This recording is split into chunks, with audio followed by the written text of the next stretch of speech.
le spécialiste de la vente à domicile de produits de la menuiserie intérieure et extérieure, autrement dit des fenêtres, des portes et des volets.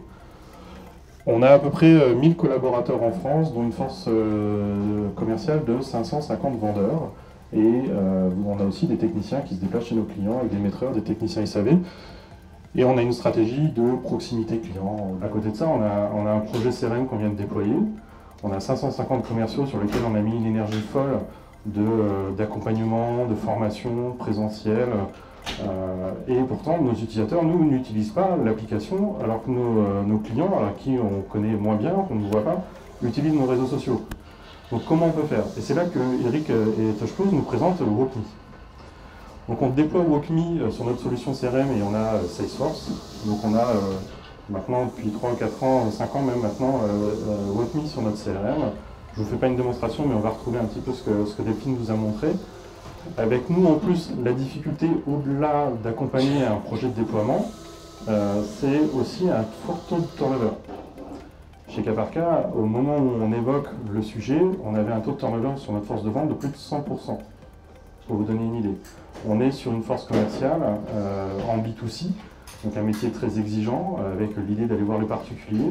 Le fameux vendeur porte-à-porte que vous voyez le soir chez vous, c'était le vendeur d'il y a quelques années chez Caparca, ce qui faisait aussi qu'on avait un taux de turnover très important. Et forcément, nos formations étaient plutôt orientées méthode de vente, relation client, plutôt qu'outils. Sachant qu'en plus, notre école de vente, elle est plutôt sur des experts de la relation client, avec des anciens vendeurs qui n'avaient pas forcément utilisé ces nouveaux outils qu'on déployait. Donc on avait un fort taux de turnover, donc forcément des gens qui rentraient, à qui on ne formait pas sur les nouveaux outils, et donc on avait forcément un taux d'adoption de l'application qui était pas très bon. On retrouve la fameuse courbe que j'ai pu voir tout à l'heure, alors la vallée du désespoir, je ne sais plus comment ça s'appelle, mais voilà, on était totalement dedans. Et donc on a déployé WalkMe, ce qui permet en fait à nos vendeurs qui rentrent chez nous, alors que la première formation en général est de 3 à 4 semaines après leur intégration, de pouvoir quand même commencer à utiliser l'application.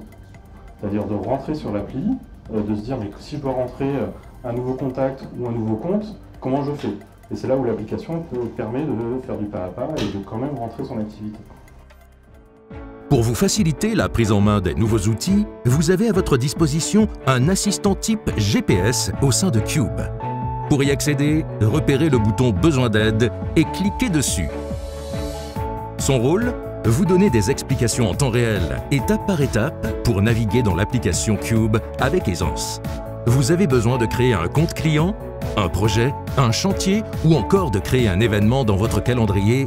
Ce GPS vous explique en détail comment procéder. C'est simple, ludique et ça vous permet de devenir un véritable expert de la solution.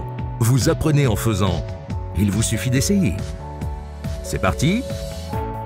Appuyez sur le bouton « Besoin d'aide ». À vous de jouer, devenez un expert Cube. Et ça permet aussi déjà d'apprendre le vocabulaire. Parce que nous on parle de compte, mais un vendeur qui rentre chez Caparca, un compte, il ne sait pas ce que c'est quoi. Un contact, il ne sait pas ce que c'est. Si je vous demande ce que c'est qu'un contact chez Caparca, vous ne savez pas ce que c'est. Un contact chez nous, c'est un rendez-vous pris. Voilà. Ça, si vous ne le savez pas, votre manager il peut vous le demander de le rentrer dans l'outil. Vous ne savez pas comment le faire. Là, aujourd'hui, il va sur rentrer un rendez-vous, un nouveau rendez-vous, et on le guide pas à pas pour saisir un rendez-vous. Et en plus, à chaque fois, on va lui expliquer les règles de gestion, qui sont parfois pas très simples chez nous, faut l'avouer. Et du coup, à chaque fois, il a la capacité à se dire, mais est-ce que je peux rentrer tel rendez-vous à plus de 72 heures ou pas, en fonction de la source par laquelle vient le client ou pas.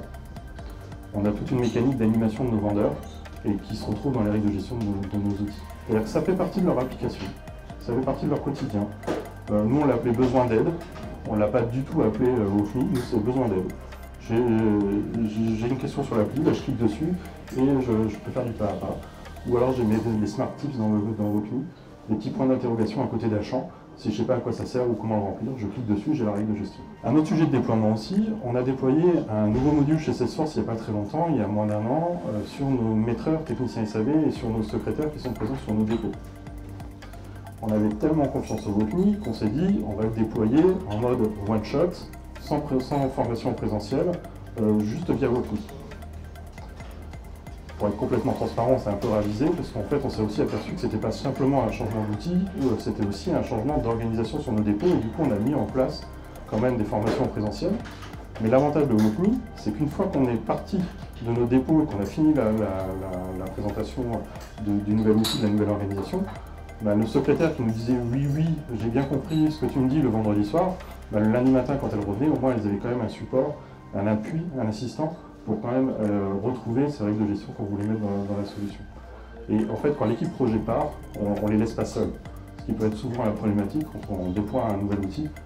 On se retrouve bien seul le lundi matin quand on avait fait semblant d'avoir tout compris ce que nous a dit le formateur parce qu'on ne voulait pas passer pour un idiot ou pour une idiote devant les personnes du siège. Mais en tout cas, le lundi matin, on a quand même quelqu'un qui nous accompagne. Suite à ce déploiement-là, on a très peu de questions post-déploiement. Pourtant, c'est un nouveau logiciel et ça demande aussi quand même aussi un changement d'organisation et donc une crainte. L'outil nous permet plus que de faire de la formation, puisqu'il nous a aussi permis de combler certains déficits de l'appli. C'est-à-dire que sur l'outil, on a la possibilité de développer ce que moi j'appelle des macros, c'est-à-dire des automatisations. On parle de RPA aujourd'hui dans le monde du digital.